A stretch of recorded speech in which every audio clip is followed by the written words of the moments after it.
Okay. Now I'm recording. Okay.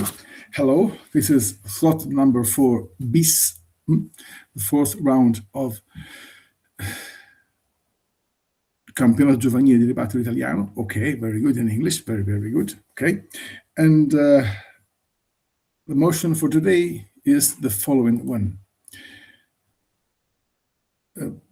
Please, if you have the info slide, thank you. This house would require all foods already on the market to undergo the European safety assessment currently mandated for novel foods. Okay, there's an info slide, and if you have it, please paste it so I can read it. Thank you. And very good. Info slide. Novel foods refers to foods introduced in Europe from May 15th, 1997, whose marketing is currently regulated by Regulation EU 2015-2283. Okay.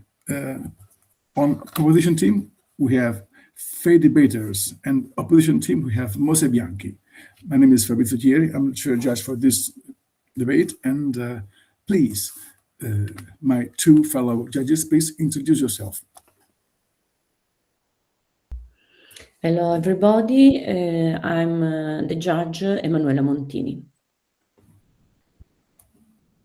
Good afternoon, I'm Stefano Bergo, and I will be your judge too. Okay. Okay. I have nothing to say anymore. So if anybody has something to say, please. Anything to say? Okay, we can go on. We can start this debate. Okay, very good. So, first speaker for the opposition team, Visconti. Yes, very good. Visconti, please. When you want, you can start. Thank you. Okay, my speech will start in 3, 2, 1. Honorable judges, fellow debaters, since food is the main source of our nourishment and well-being, we acknowledge the fact that it is essential for our health, and therefore it must be safe. However, today it often happens that consumers put too much trust in the food producers, and they take it for granted that their food is safe without really considering what procedures and production processes these foods actually undergo. This, according to us, is a potentially very dangerous behavior and attitude. And in order to correct this behavior, we want to extend the novel food regulation to all foods in Europe. But first of all, what are novel foods? So, by definition, novel foods are foods that have not been consumed to a significant degree in the European Union before the 15th of May, 1997. These can be food that contain new ingredients, that are produced using new procedures or new technologies. According to the official regulation by the European Union, these foods have to be non-health damaging, transparent to the consumers, and they have to be not nutritionally disadvantaged when compared to their traditional counterpart. So, according to the official regulation 2015-2283, in order to get these foods allowed into the European market, the producers have to send an application form with a scientific dossier attached to it. Then, EFSA, which is an independent EU agency known for its reliability in the matter of food safety, will carry out a full risk evaluation and assessment, and if no major risks are found, then these foods are allowed into the market. Now, let's analyze the non-novel food situation, which has... No, thank you. Which has to comply to the General Food Law. According to the General Food Law, of course, there are still mandatory checks, but these checks are only mandatory after a risk has already appeared, meaning that the General Food Law system is only reactive, whereas the novel food system is both preventive and reactive. An example, in 2023, a batch of chili peppers from Cambodia entered the European market, and later, after he had entered the market, it has been found that it contained 37 different pesticides considered health damaging for humans. This was because the General Food Law system isn't actually effective. Now, let's analyze the metrics of this debate. We bring to you as our main value the value of health, preserving the health of the consumers. and because we have as our main aim to reduce as little as possible the number of people that suffer from food-related diseases. Then our second main value is, of course, food safety, granting that the food system and market in Europe is a safe environment for the consumers. And lastly, we take costs into account too, because despite having a slight increase in costs now, our reform will bring a much bigger saving in money in the future. Now let's analyze the main stakeholders of this motion. First of all, our main stakeholder and our main priority are the consumers. We want the food market and the food system to be as safe as possible for the consumers, reducing the number of people who suffer from food-related diseases. Then our second main stakeholder are the state members of the European Union, who will have to spend less money on healthcare thanks to our reform. And lastly, our third main stakeholder are the food in factories and producers that will gain more trust from their consumers. Now let's analyze the main problem that we want to solve with our plan, with our proposal. First of all, we think that consumers put too much trust in the current system. As a matter of fact, in 2022, it was demonstrated that 41% of people in the European Union take it for granted that their food is safe. However, this is not always the case, as we have shown you. So we want to correct this wrong behavior, and we also want to correct the flaws of the general food system, the general food law system, which is not always effective because it's only a reactive system. Now, our proposal is to extend the novel food regulation to all foods currently sold in the market. Of course, these foods won't be removed immediately. They will benefit from a transitional period of time during which the producers will have to send the application form to EFSA that will then evaluate all the risks. Now, who will pay for the dossiers? Of course, we cannot make one dossier for every producer. That would be too costly. Instead, we want to promote the creation of shared scientific dossiers for every product, meaning that, for example, all the producers of wheat flour will have a shared dossier. Then, based on this dossier, every producer will adapt it to their specific, for example, procedures that will differ from no, thank you. That will differ from producer to producer. Now, who will pay for this? Of course, the European Union will pay because we will redistribute the EU annual budget. However, we have estimated that this cost will be of less than 500 million euros, which is actually less than 1% of the European annual budget. So it wouldn't be too much of a cost. Lastly, in order to consider the staff capacity of EFSA, we will first check the most risky and important foods, and only later we will check the others. Now, I will present to you our team line, which is made of 3 arguments that we will use to demonstrate that our position is the best one. First of all, extending the novel food regulation would mean to create a safer environment in the food system, granting and preserving consumers' health. Secondly, we think that extending the novel food regulation would increase the transparency of industries and food producers to consumers, therefore increasing the trust that consumers put into the companies. And lastly, we will demonstrate that thanks to our proposal, the state members and the citizens will have to spend less on healthcare and hospitalization, and meaning that we will spend more now, but we will save money for the future. Now, let me tackle and develop more deeply the point of our first argument. Let's compare once again the text of the General Food Law and the Novel Food Regulation. Now, according to the text of the laws themselves, these two laws have one major difference. The General Food Law is only a reactive system because it only checks food if a risk arises, whereas the Novel Food Regulation is both preventive and reactive. Nowadays, whether a food is strictly controlled or not is only based on a cutoff date, a history date, which is 1997, the 15th of May, 1997. However, I will now bring you an example to show that not all the foods that were consumed before 1997 are actually safe for consumption. An example, trans fatty acids. These fatty acids are present in a lot of industrialized products, for example, fried products and baked products. Now, these trans fatty acids are considered the main cause of heart diseases because they increase the value of LDL cholesterol, which is most commonly known as bad cholesterol. Now, in a world where the main cause of death are heart diseases, do we really think that maintaining this product, these trans fatty acids in the food market is a smart action? We don't think so. And instead, we think that to solve this problem, we should extend the novel food regulation because this would bring two major benefits into the current system. First of all, it will grant a safer and better food environment and food system and market, because the quality of the food would improve overall, and damaging foods will be removed from the market. Therefore, less people would suffer from food-related diseases. Secondly, consumers, and we will develop this point more in the second argument, consumers will gain more trust in companies, in food producers, and this will create a more transparent system.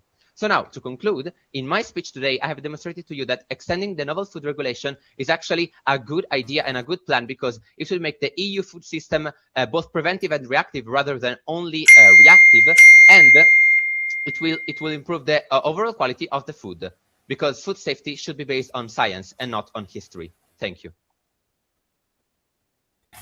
Thank you very much. 8 minutes and 10 seconds.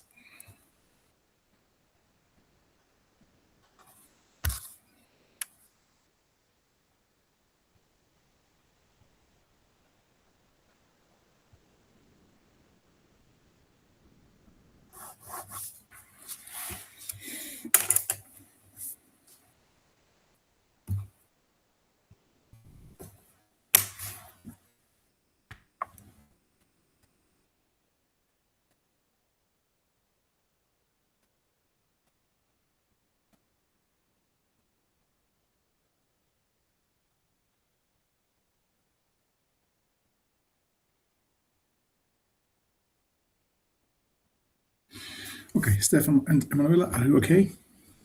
Okay, very good. So let's go to the first speaker from opposition team.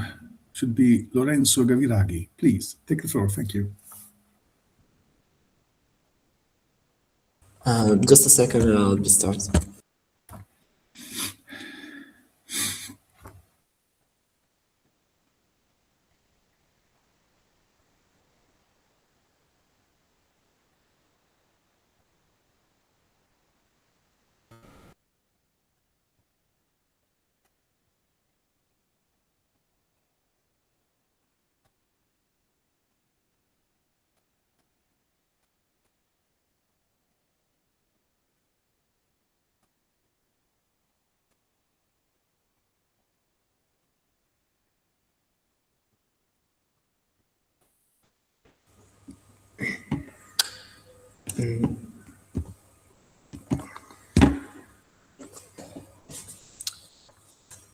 Okay, so I'll start my speech in 3, 2, 1. Okay, so by starting with some rebuttals, they said that extending novel food regulations to all the foods who are also traditional, so sold even before 1997, would be good to augment the consumer's trust and the safety. But actually, the percentage of the safety that they would increase with these new novel food regulations would be too low compared to the to all the money that would be spent to make this new regulation real. And also it actually stays reactive on the food market because the damages of the food and or the risks that they take would be seen only after selling them, because all these controls which are on the novel foods are only based on the chemical composition and on the toxicology. So these controls doesn't actually check on the restaurants and the kitchens and in general on the hygiene. So in reality, it would only stay reactive as the status quo is. And I want to clarify that. The risks are not as much are not worth the money that would be spent on this regulation. And so I will explain this in my speech, in my framework. And so moving on it, in order to truly understand this motion, we chose to organize our framework by evaluating this motion on 3 questions. So starting with the first one, is there a real problem and danger with traditional foods in the European Union? No, there is no systemic large-scale safety crisis linked to traditional foods as a category. But why? Because traditional foods in the European Union are already regulated under General Food Law, Food Contact Materials Law, and plus national food agencies and EFSA oversight. So this imposes traceability obligations, mandatory safety standards, and ongoing inspections and recalls. Therefore, traditional foods are not unregulated or unchecked. Furthermore, it is not random that traditional foods are the ones largely consumed before 1997, because historically in the 90s there was a famine that brought huge backlash from people asking for more regulations when it came to the food market.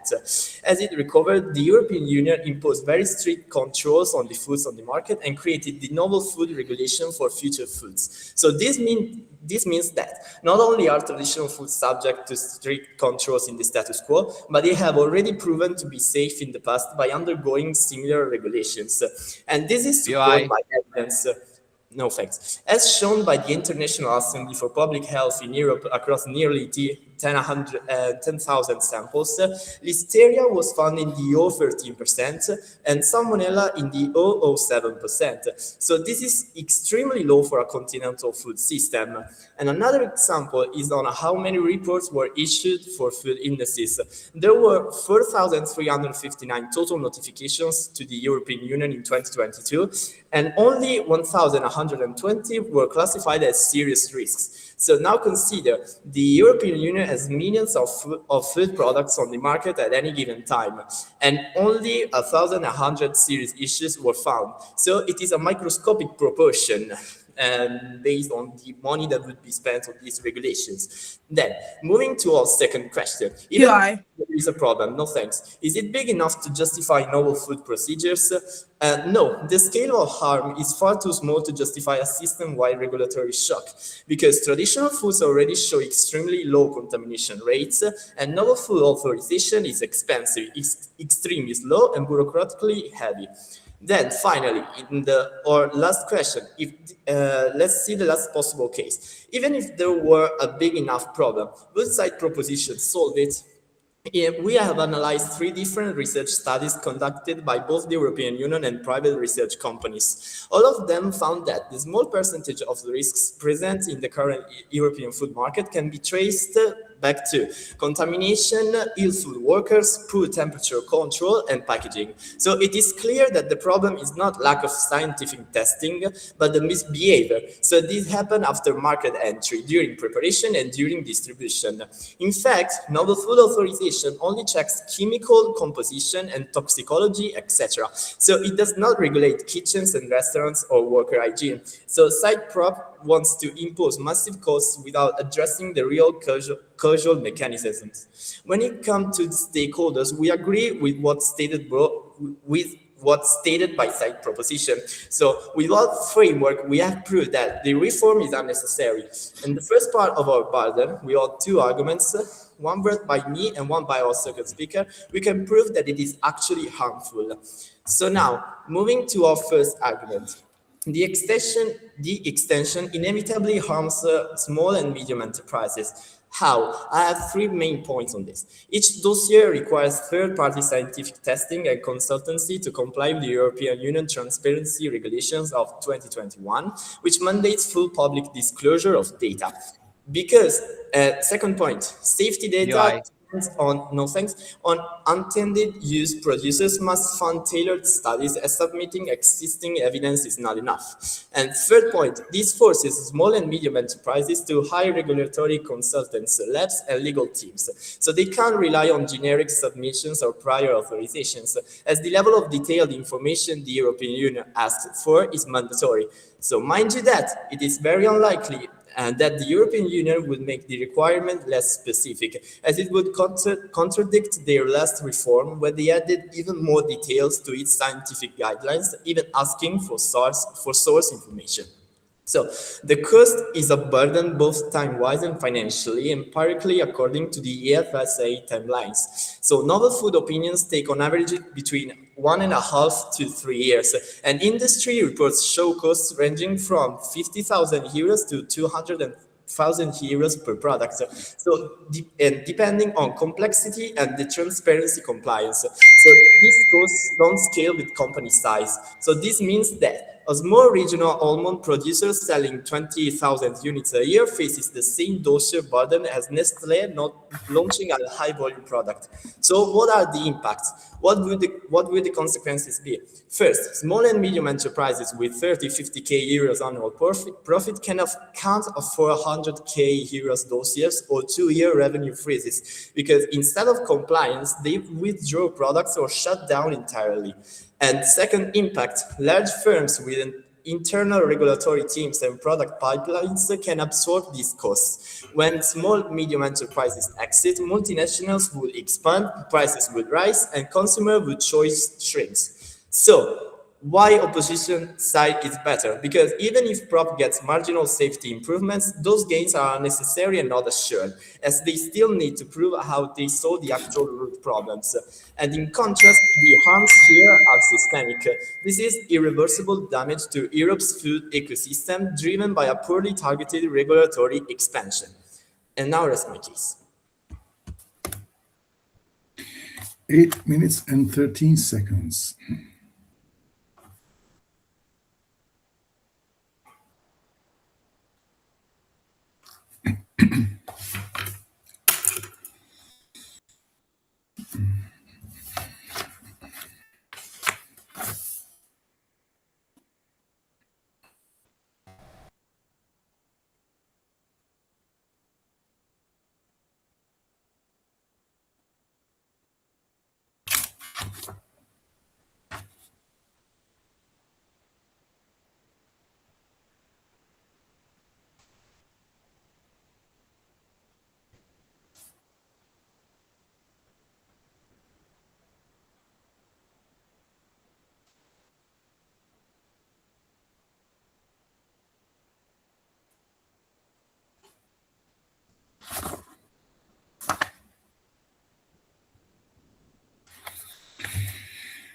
Okay, Manuela, Stefano, okay? Yes, you are. Very good. Let's go to the second speaker from proposition team. Should be Carlos Pan. Yes. What do you want? Okay, just a second to set the timer.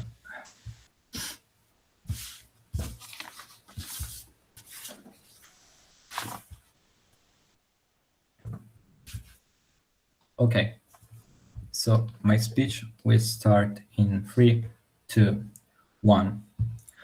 We, as proposition side today, believe that safety must be the baseline for everyone. We believe that as consumer, we must have the right to trust who produces our nourishment, and we can allow us to fear what do we choose to eat every day. Panel, as the second proposition speaker, 3 main things in my speech. First, some framework clarifications, then some pieces of rebuttal about opposition's first argument, and then the development of the 2 closing arguments on our side. But let's go with order and start with framework clarification. So I would like to answer to the 3 questions that opposition has brought to the table today. So let's start with the first one. Is there a real problem? Actually, the answer is yes, unlike what opposition is saying. The problem is there and persists because according to their own data that they brought, in 2022, according to their same source, 1.2 million non-compliances were found in the non-novel food system. This doesn't seem as a little of a problem to me, and it shouldn't be to you too. Then, on the second question, is this problem big enough? I think I've already answered. Yes, it is big enough. We can't just dismiss a problem because it doesn't affect everyone. We must grant safety for everyone, and safety mustn't have a cost. But then, moving on to the third question, would we solve it as a proposition? Yes, we would, because we would assess before on safety so that we have to also assess less later with the reactive system. And this is why we believe that prevention beats reaction under any point of view. But then, moving on to their first argument. Their first argument is based on the fact that implementing our motion would harm SMEs, also known as small and medium enterprises.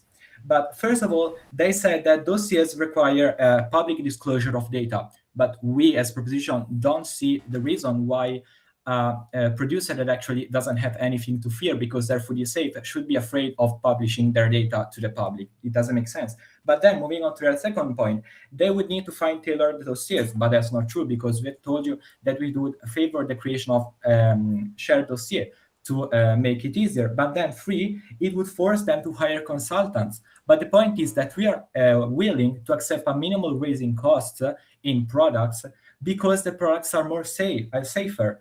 We as consumer would be willing to spend a little bit more to eat food that is safe. We believe that it's better to have more trust and more safety rather than lower costs and less safety. But then on the impact, they tell you that costs are a burden. But with proposition, we tell you that actually costs, we would spend a little bit in the first in the short term, but we have to remind that the European Union would cover the costs by redistributing the budget, but we will save money in the long term. And this is why we believe that costs are actually not a burden. We spend now, but we save money for tomorrow.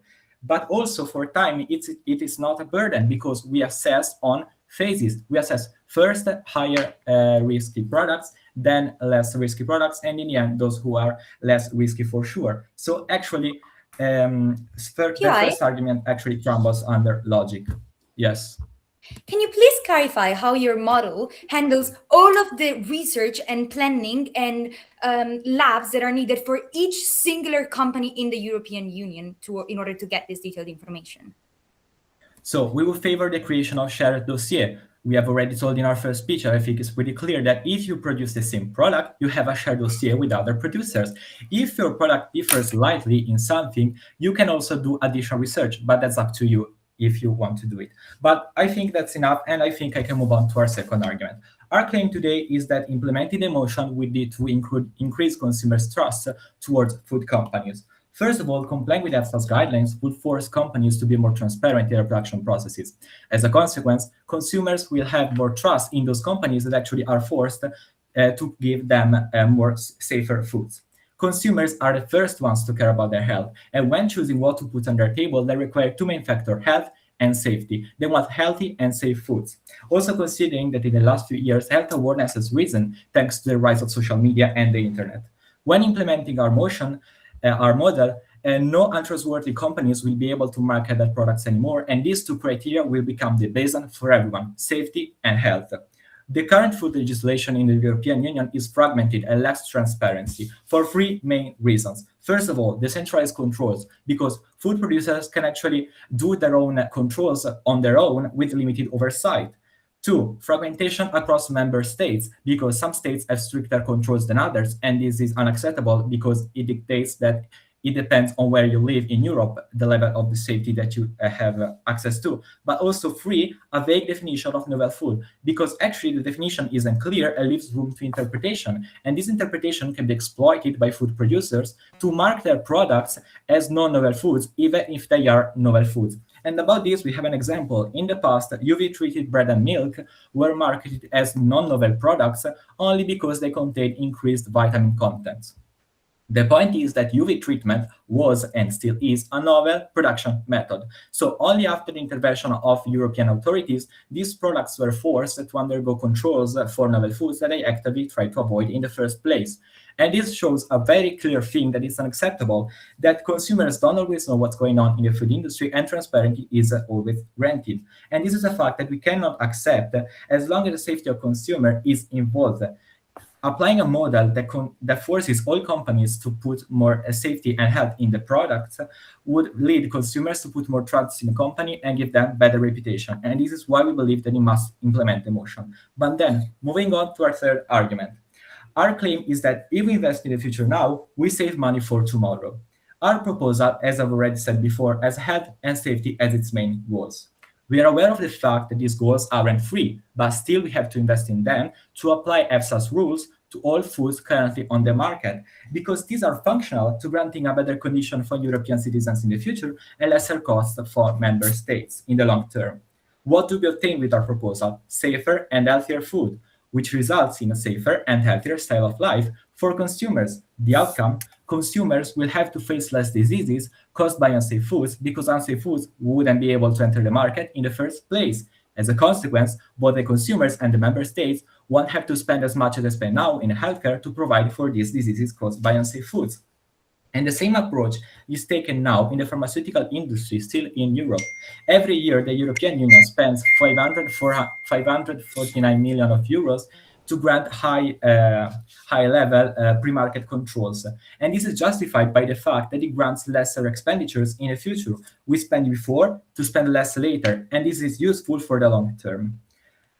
So now the focal point of this question is that we spend now, but we save money in the future and gain a better lifestyle. And it's an investment that in terms of safety and cost produces advantages across the board, lighter expenditures and healthier citizens.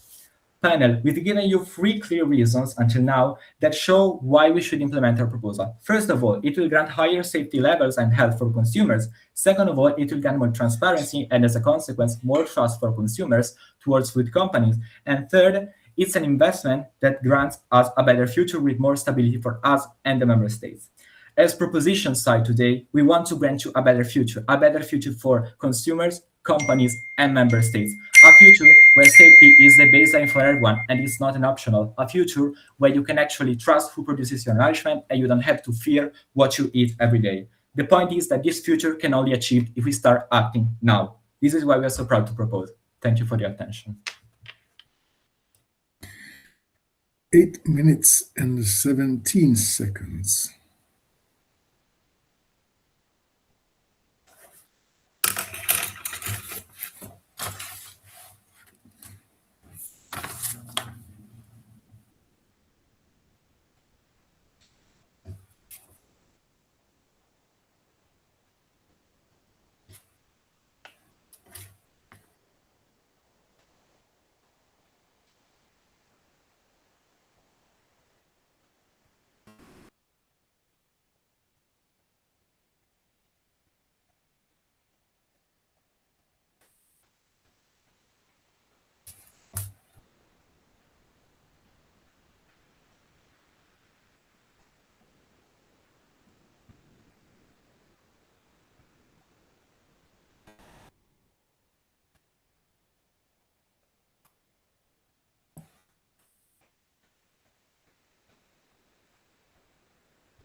Okay, Emanuela, Stefano, are okay? Yes, you are. So let's go to Giada Gambino, second speaker from opposition team. Please, thank you. Anybody wants? Okay, if everyone's ready, then. As second speaker from side opposition, 3 main things in my speech. First of all, a quick clarification on framework, explaining why their model simply does not work. But then the main clashes in this round, finally the second argument and last one from side opposition. Now, quick clarification on framework, because they bring us this model on a shared dossier. There are 2 key issues that we want to underline. The first one, there are approximately 1.6 million companies in the food market in the European Union. Understanding how they're going to create this shared dossier in the first place is very, very difficult. Feasibility of their model in the first place is unlikely. But then secondly, even if they were able to make it happen, then efficacy is ruined. Because if they tell us that there is this huge problem, which will be obviously our main clash in this round, but even if granted that there is a problem, we don't see how uniting and combining all of the different companies under one singular shared dossier is then able to solve the issue. Because unless you check every single company for all of the issues that you're facing, so whether they're handling the products correctly, whether they're being compliant with the regulations, whether they're actually not adding wrongful components to their foods, then you're not bringing a change. We tell you that in the status quo, each company is checked individually. We'll go through the general law model later on, but we tell you that right now, every single one is checked. Under their model, they want to unify everyone. This means that if they bring a model if they bring a problem analysis where they state, look, these companies are not being compliant, by unifying them under a single dossier, they're not verifying whether they're being compliant in the first place. But then there's a third issue when it comes to framework, which comes to the cost of this process.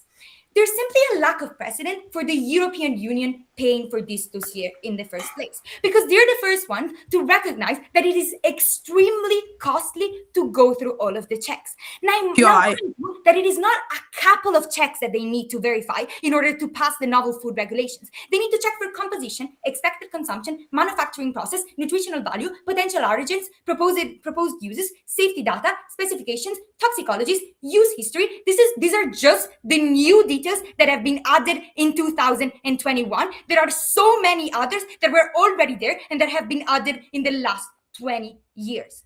It is simply unfeasible and unreasonable to think that the European Union will pay for all of these checks to go for every single company or for a shared dossier either way. Even if it were feasible, it is unreasonable because it's a huge waste of money the moment we prove that there isn't an issue, even if there is an issue that is not the solution. So now, having explained all of this, let's move on to the first clash, the main one.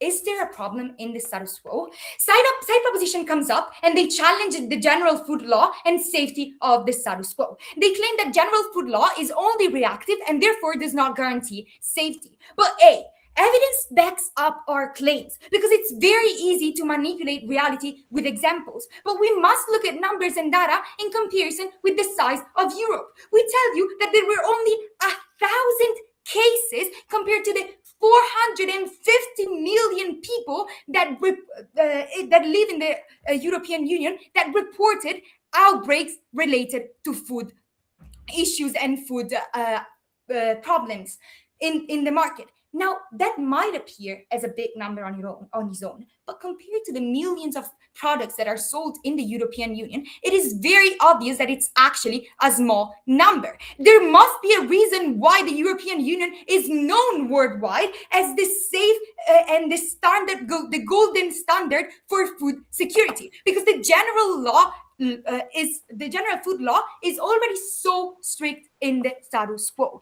Secondly, the fact that it is only reactive does not mean that it is not efficient, because the companies still have to comply with the regulations. The general food law already creates massive financial disincentives for non-compliance, with up to 150,000 euro fines for non-compliance. Mind you that they bring the data on millions of companies being non-compliant in 2022. I don't want to challenge the truthness of their evidence, but considering there are approximately 1.5 to 6 million food enterprises in the European Union, it seems very, very unlikely that there have been millions of cases of non-compliance. But even if that were the case, it would prove that the current system is actually enforced, and that the general law is enough to check whether these products are safe or not. If they caught all of these people, then they removed them from the market, then they made the market safe in the first place. We can actually flip it and say that it being reactive actually makes it very efficient, because funds are not wasted on our side. There are already enforcement mechanisms that ensure compliance, as well as national supervisors and EFSA oversight, which, by the way, is the same organ side proposition claims is extremely reliable. So we already have the oversight on our side. We don't see why extending this extremely inefficient organ makes the situation better in any way. So safety is difficult to challenge in the status quo. Let's see how they do it. They try to bring this other example in the first speech, where they talk about acids causing heart diseases. First of all, the example is very, very spiraled because they never prove connection between the acids and the actual heart diseases. Now, see, everything in food consumed to a certain degree can be toxic. If I drink too much water, then I might die. If I eat too many bananas, then I might die. The simple fact that these acids are present in the food does not mean that they're harmful. They actually need to bring down this claim. But then secondly, they don't link it to the novel food regulation. They don't explain how they're going to solve the issue with the novel food regulation. What they're actually going to do is not clear. Will they remove all fried food from the market? It is very, very unclear. They must prove why their solution responds to the issues at all. They keep on claiming that the current regulations are not enough because reactive. Well, their solution are pre-market. We give you 2 minutes in the first speech explaining why the issues that we face in the status quo are actually post-market. They don't even tackle it. Really quickly on companies, they say it's a small cost. I've already explained why the system is extremely heavy. And so and it's not real. It is a huge cost, but we've mechanized why it's so important for companies. UI. Why? Yes. Yeah, how can you say that it's so costly when we said that we will redistribute the EU annual budget and this is actually less than 1% Okay, two of the things on budget? this. First of all, we already proved why there's not enough precedent, and this is unfeasible and unreasonable for the European Union. But let's talk about the European Union with our third argument. Now, there's something side opposition is ignoring. The European Commission, it's the ultimate grant, it's the ultimate organ that needs to grant pre-market authorization for the novel foods in the EU. This means that for a food to access with the novel food regulation, it needs to grant the European Commission authorization. The European Commission is the only executive body of the European Union. From that, it depends the antitrust authority. It's the only organ that can check compliance with regulations. It's the only organ that can draft laws. It's the only organ that negotiates all EU trade deals. Now they're asking to put all of this weight on the European Commission that now has to grant permission to all of these new requests for novel food regulation. We tell you that this is extremely bad the moment there isn't an issue in the status quo, and you're just adding weight to the most crucial organ of the European Union, making it so that people are even more mad because now it cannot focus on the issues that actually matter. So proud to oppose the motion. 8 minutes and 15 seconds.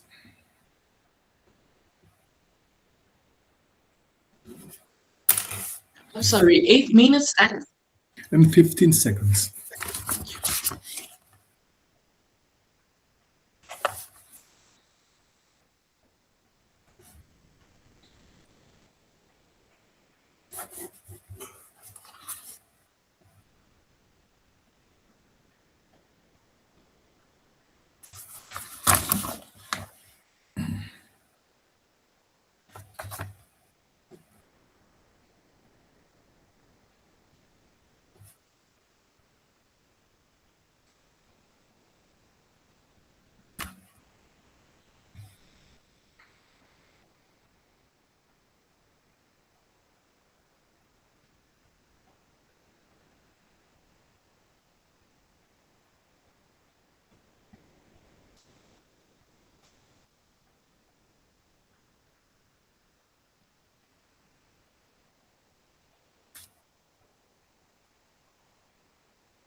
Okay, Manuela and Stefano, are you okay?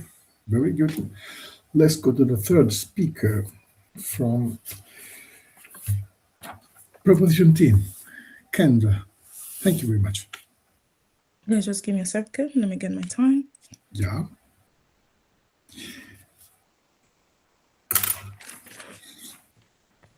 Okay.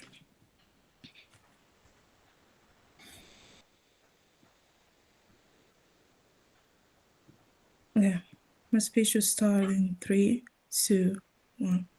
I'd like to start my speech by saying that we shouldn't let side opposition fool us into thinking that the status quo is enough and into thinking that the measures that are currently present are enough to ensure the total safety of the European citizens. Of course, as a side proposition, we're not aiming or expecting to get 100% safety or a utopic world where we don't have issues in the food chain system. What we have to realize and we have to understand that the reason why we're discussing this issue in the first place is that because we take into consideration and we take into heart the fact that there have been episodes that have affected millions of people, have affected different companies when it comes to the lacking of the current food chain system. But before going forward to the data and to the fact that side opposition brought to the table and that really didn't stick to us, let's go after a general summary of our side of our proposal. So we tell you that what happens is that in the proposal we give you, the general food law is still present, all the controls are still present, but we want to innovate and bring forward the novel food regulation, and that is due to the fact that one key fact about the novel food regulation is that it tackles very well all the issues that are regarding all unknown ingredients, which were the issues in the example we brought during this debate and which are the issues in example I'm going to bring later. But let's tackle the fact, one of the major issues during this debate, which the side opposition has contested, which was the side of shared dossiers. So what they tell us is that the reason why we shouldn't go forward with this piece of legislation is that the feasibility just doesn't imply. Is the fact that it is impossible to convince and bring together all the people and all the companies into one general dossier. But first of all, let's remember and let's take into consideration that unity doesn't come less to specificity. It is of course sure that by the time we go under a general dossiers, the appliance of this measure is going to be made in a way that all this dossier is going to go after the needs of all the specificity of the different companies. So novel food law takes care of this control, takes care of the controls, which is has been one of the main points of rebuttal and POI during this debate. We've been asked whether the general novel food law will tackle all the controls. But let's remember and let's state the fact that the implementing novel food law is going to be an extension. We're not making sure it's taking over anything. It's going to be a surplus, and it's a surplus that is needful due to the lacking of the general food law right now. But let's go after and tackle then some pieces of rebuttal that we've been through by our opponents today. So the first one is the appliance and the connection between trust and safety. The first speaker tells us that the percentage of safety is too low compared to the money, which is going to be another source and another point of general disagreement. So first of all, we've proven to you that the money that is going to be needed to be able to implement this kind of law is going to take less than 1% of the EU budget, because we did the math.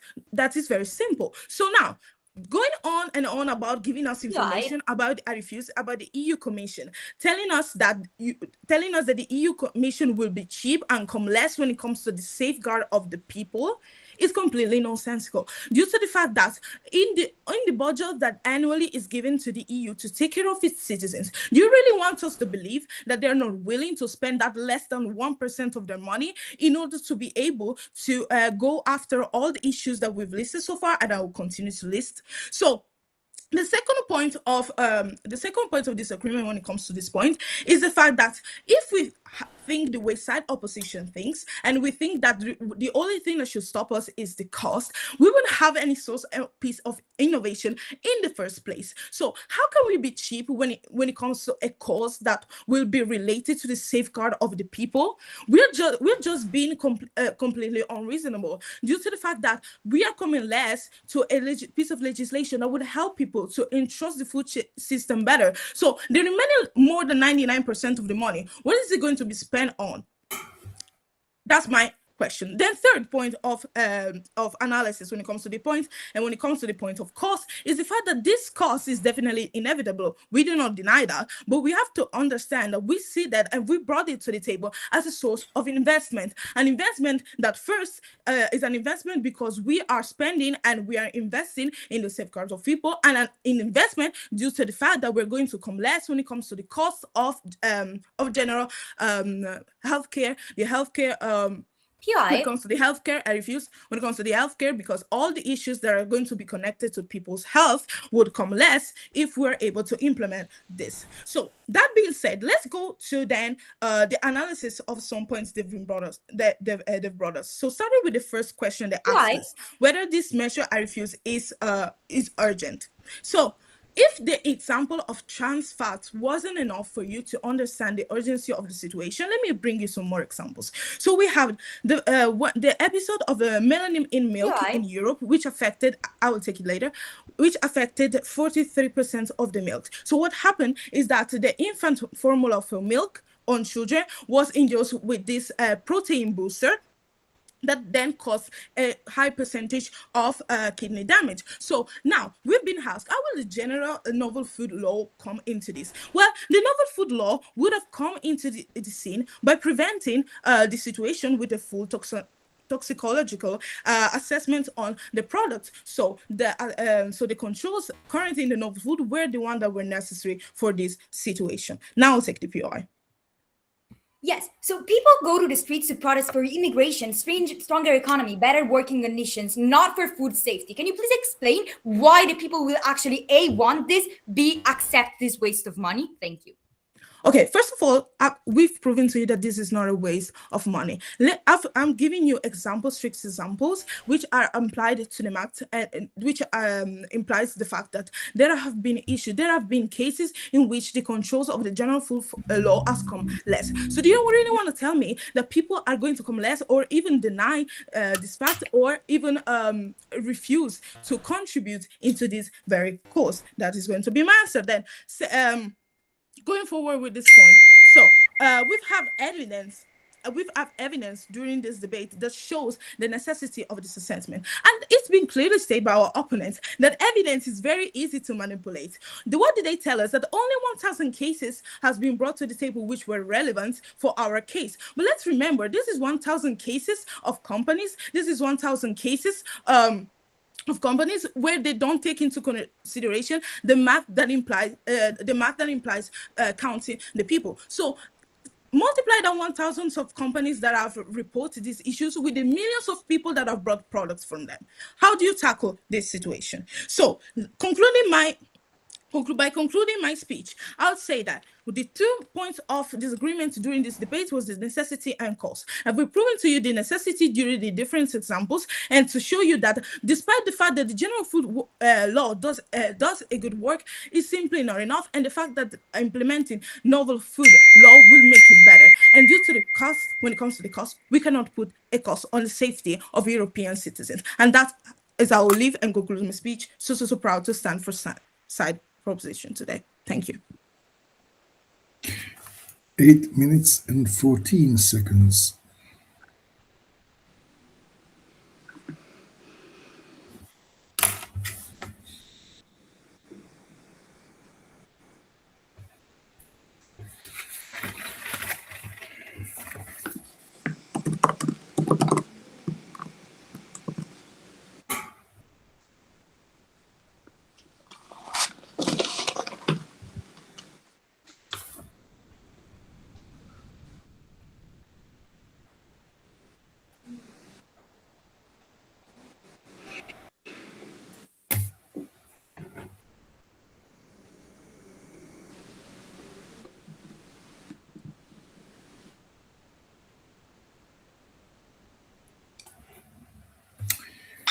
Okay.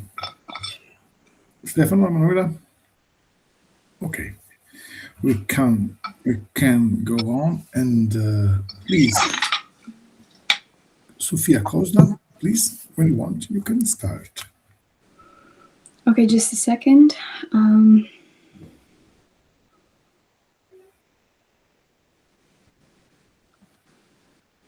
Okay, I will start my speech in 3, 2, 1. Panel, what proposition has done during three whole speeches has been not tackling the metrics of the debate. The metrics of the debate now they were the safety, the cost, and the efficiency of the problem. And these metrics have been tackled by opposition, and this is why, and the main reason why opposition wins. But before tackling actually the clashes that you will be explaining in my speech, I would like to, first of all, once again, clarify how the model that proposition brings us is just simply not doable and not feasible. And then if it's even doable, it's not efficient at all. As our second speaker has told you, European Union has never done this before. There's no precedent of having this model. Hence, this is not simply doable if you think about it, about the feasibility of it. Because 1.6 million of companies cannot have this shared dossier model that they propose. And even if we get that, which is pretty unlikely, we tell you that is not efficient at all, because unifying them under one does not solve the companies, the compliance issue that they have so far tackled so much on our side. Then I want to clarify something else that the third speaker has said. They said that we ignored the scope of the problem because it was 100,000 report cases, but millions of people bought from those 100 companies. But no, it was 1,000 people and not companies. We want to specify this, and hence we shall start with our clashes. The first clash that we should start with is the most important one. We're talking about safety and whether there is a real danger or not. While proposition tells us that there's a real danger, and they bring us data that once again we want to say that is easily manipulated and is easily as like seen as overall can seem so dangerous, but we tell you that is not actually the case. We tell you that food that we bring you, we state that the danger of the food is not that much. We tell you that the danger in the European Union of the food is not likely because they're already being regulated by the 2002, the 2004 regulations. And then also because of the 1997, we tell you that there are regulations that control this, because this food had to go through these strict regulations, and so the traditional food of the status quo are under regulations, and there are strict controls and have been regulated since 1997. And we bring you the 10,000 example, and we tell you that only like 0.2% of these like samples have shown danger in the safety of the food, and this is data that we bring you to tell you that there is no real danger. And even if there were a real danger in the safety of the food, we tell you that the procedure is not still justified, because the scale is simply just too low to justify it, and the contamination rate doesn't come from the pre-market sales, but after that the food was put in the market. So even if there is a problem, and even if a prop has to bring this like model of bringing the regulations also of the traditional food, we tell you that we are not actually tackling the real problem, that it presents itself after that the food is being put in the market. So we show you that safety is a really important clash, and we tell you also that first of all, even if there were an issue, they must prove why extended a very inefficient organ that it takes 3+ years instead of 9 months to accept requests. And this is only worse if they have to manage thousands of other requests. It's better than making the current regulations stronger with like stricter rules. They must prove why they respond to the issue at all. They keep on claiming that the current regulations are not enough because they're reactive, and because they're that they do not present solution, and we're going to tackle this later in the efficiency clash. And they will tell you that, tackling their last argument, they say that people spend a lot of money on healthcare. Again, this depends on them proving that they solved the issue in the first place. But the data that they bring to us, it depends on an aftermarket handle. Hence, they do not solve the real issue of the safety. So we clearly win the safety clash, and since it's the most important one because it tackles the stakeholder of the consumers, it is also really important for this debate. And it's one of our paths to the ballot. Then move on to our second clash is efficiency. Where they claim that they challenge our general food law, saying that it's not efficient and it is only reactive while it should be preventive. Once again, we have told you that because it is reactive doesn't mean that it's not efficient, because the solution is the pre-market. And their side, they do not solve the actual issue. It is our burden to propose a solution because we recognize that the problem is actually so marginal compared to the multitude of the products sold that we do not need to waste money on a reform. But even if they were able to win the problem, we still have the possibility to enforce the law without harming the EU or the enterprises. And we tell you that the general food law ensures safety and is actually more efficient because of the fact that it's being the fact that it's being reactive. It's even like more efficient because the companies have to comply, because if they do not comply, they are fined. And we tell you that efficiency is actually tackled on our side because funds are not being wasted. Well, on their side, they're being wasted because they're not addressing the real issue, being the aftermarket the food that they present themselves. And plus, there are enforcements that ensure compliance on our side. For example, we have told you about the EFSA oversight, and all these markets is simply difficult to challenge safety and efficiency on our side. They can't prove that they are more efficient because, once again, I want to underline this: they have a 3-year, let's say, compliance method if their side wins, and can't even address the real issue, as we had said before multiple times. And also because the model that they bring to us is simply not feasible and not doable, because we tell you that it's simply not possible to have more efficiency on their side, because the European Union and the executive organ is just being so much more under pressure, and it's not going to solve the other issues that are the most important issues, and it's going to concentrate itself on this one, and the efficiency is still not going to be granted. Then let's tackle the last clash of this debate, the cost.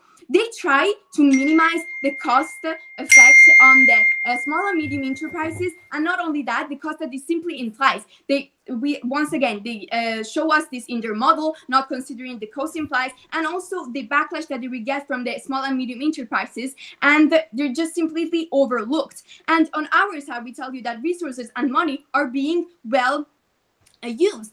Because first of all, we brought them an FSA report that shows that costs ranging from 50,000 to 200,000 per product, depending on complexity and transparency and compliance. So even with Fisher dossier, they're not going to, it's still so much money, and it's for each product is useless, and they're not tackling the cost issue. Then they're not actually considering the small and medium enterprises problems, and the fact that their A cannot just simply afford this, and B, even if they can, they will withdraw. They cannot, even if they do, they because they can't, they withdraw their products and they completely shut down.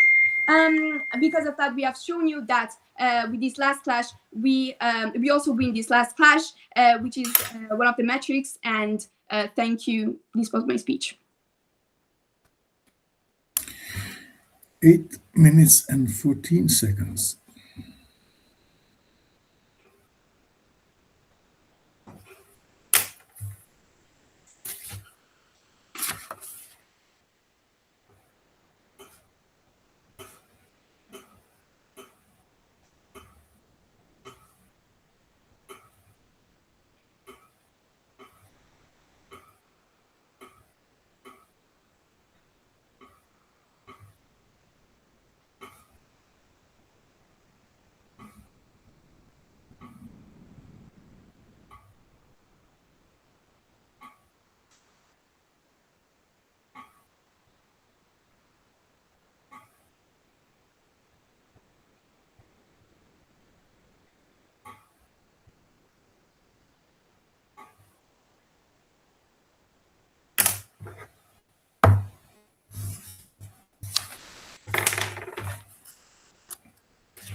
Okay, if Stefano and Emanuela are okay, we can go with the last speech from opposition team. Ambino, when you want, please. 3 key mistakes from side proposition: trying to resolve a marginal issue with a system that doesn't even tackle it, without even considering what the people actually care about. In my speech, 3 main clashes, some very much needed weighing, very clear opposition win. The first clash on safety. 3 possible cases in this clash. The first thing that we tell you, and 3 possible claims. The first thing that we tell you is that there is no real issue in the status quo, because the European Union has got so many different compliance mechanisms and so strict regulations and so many different organs that care about the food safety in the status quo, that traditional foods are definitely not the issue that we, or the most important issue that we have to solve and that the European Union has to solve. But then we are very charitable, and so we tell you, even if there is an issue, even if there is an issue, it's related. There are 2 possible situations. Either it's related to compliance, but then they prove themselves that our organs make it so that they identify when companies are not compliant. We tell you that logically there are so many systems to ensure compliance, but even when companies are not compliant, the organs are there to check whether they are respecting the rules or not. And so we're able to identify and solve the issue. But then secondly, on compliance, even if that were the issue, it's not very clear to us how they're able to solve it in the first place. The moment they propose a model where every single company is not checked as a company, but is checked based on, but is checked with other thousands of companies around the European Union, which is not very clear to us why compliance will be better on their side. But then B, if it's actually related, the issue, if it's actually related to the causes we identified from three different sources that we quoted in the first speech, including the same EFSA that we're debating on, then these issues are not solved by the novel food regulations. Because these issues are actually related to aftermarket problems, like hygiene problems, like eating and temperature controls, like all of the things that we list in the first speech and that go unresponded by side proposition. But then C, being super charitable, even if the issue were solvable by them, they never do any weighing showing why their inefficient organ that right now takes up to 3 years on average to solve a process and to go through a process that is supposed to take 9 months, it's the better option compared to our option, which is simply enforcing the mechanisms, the functioning and efficient mechanisms that we have for traditional foods in the status quo. It is very clear that on safety, they don't do enough job to prove that there is an issue, but they, most importantly, never do enough job to prove why they bring the better option. On companies and people, 2 issues. They say that people spend too much on healthcare and they will benefit from this. But we tell you that small and medium enterprises can't afford controls. Large firms can. Therefore, small and medium enterprises are likely to be replaced by multinationals. Prices will go up. Consumers' choices shrink. So if they're trying to benefit the people are actually harmed by this solution. But then we tell you that there are actually no incentives for people to even care about this issue, because they come up and tell us that people never complain about food, the food market, because they deeply believe in the food regulations in the European Union. What they care about are the other issues that the European Commission has to solve. This is the last clash in this round, the role of the European Commission. We tell you that with the novel foods regulation, it is dependent from the European Commission, the only executive organ. The second they choose to place this weight on the European Commission, they take away the chance to actually focus on the issues that the people actually care about. On weighing, you obviously weighed on probability of risks. On their side, there's a sure risk for people, for enterprises, for the European Union. On us, it's a marginal risk. And on efficacy, our solution is the most efficient one. Choose side opposition. 4 minutes and 21.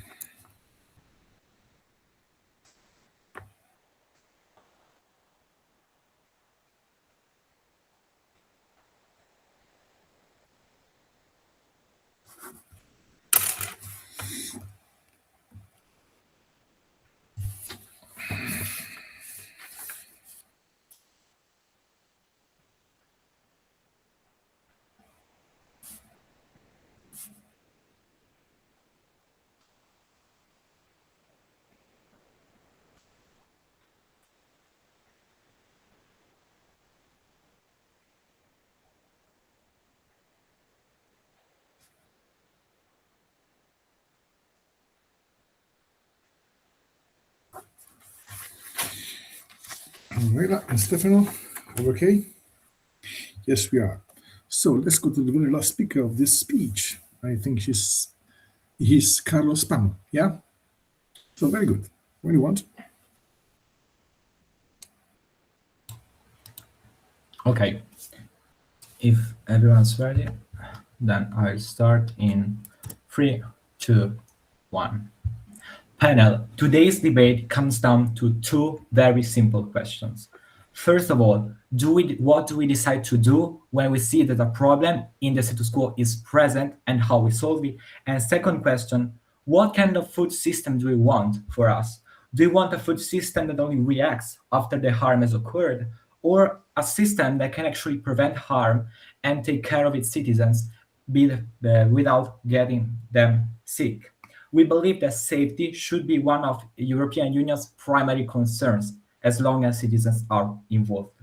In my speech, three main clashes that have emerged in this debate. First one, about safety.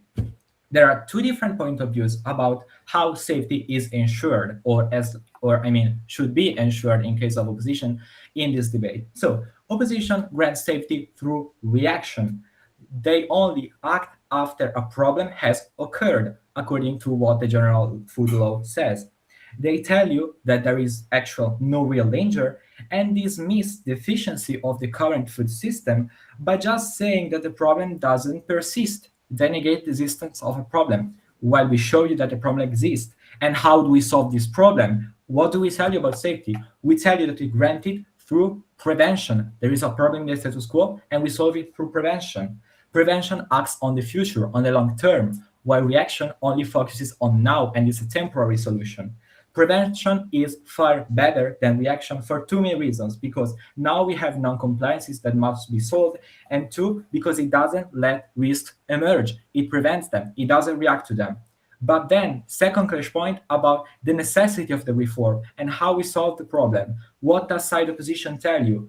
The reform is not necessary. And why is that? Because they tell you that there is not any emergency. We've shown you that's not true. There are many data that tell that's not true. But also, apart from the data, we believe that the highest levels of safety must be granted to all of Europe. We can't just act when an emergency is present. What do we tell you instead about necessity and problem solving? We tell you that yes, we acknowledge this problem and we solve it. And it's not as minimal as opposition is trying to depicting this. They're shrinking the problem, different from how it actually is. But then, last clash point about feasibility and cost of our plan of action. What does opposition tell you? They tell you that they see safety as an expense rather than an investment. They tell you that our reform is an expense because we just waste money and they don't want to change the status quo. And what are they doing? They're putting a price tag on safety, an unacceptable behavior for us who believe that we should make an investment to grant safety. It's not a waste of money. It's an investment in health for citizens and long-term expenditures for member states who will have to spend less on healthcare. But then, let's move on to the metrics. We respected those metrics and shown you that our burden of proof persists because we shown you that we grant the highest possible levels of health for consumers, that safety persists and the costs are justified in the long term. It's an investment, as already specified before. But then moving on to the stakeholders, what happens to them in our model? Consumers have higher levels of safety, companies gain more trust from consumers, and SMEs actually don't fail because we've told you about shared dossiers and the expenses covered by the European Union's annual budget. But then in the last point, the member states, they face less expenditures on healthcare. So in the long term, it's an investment. But then on weighing, we win on magnitude because we consider all of the citizens, all of the food companies, and all of the member states of the European Union, while opposition only focuses on those who are not sick and threatened by unsafe food. But then we win on time frame because we focus on the long term. We prevent the risk so that we don't have to react as much as we react now. This is why we win today's debate, because we value safety over everything else, and we believe that we must not stop granting safety as long as it is hard. Thank you very much for your attention. 4 minutes and 15 seconds.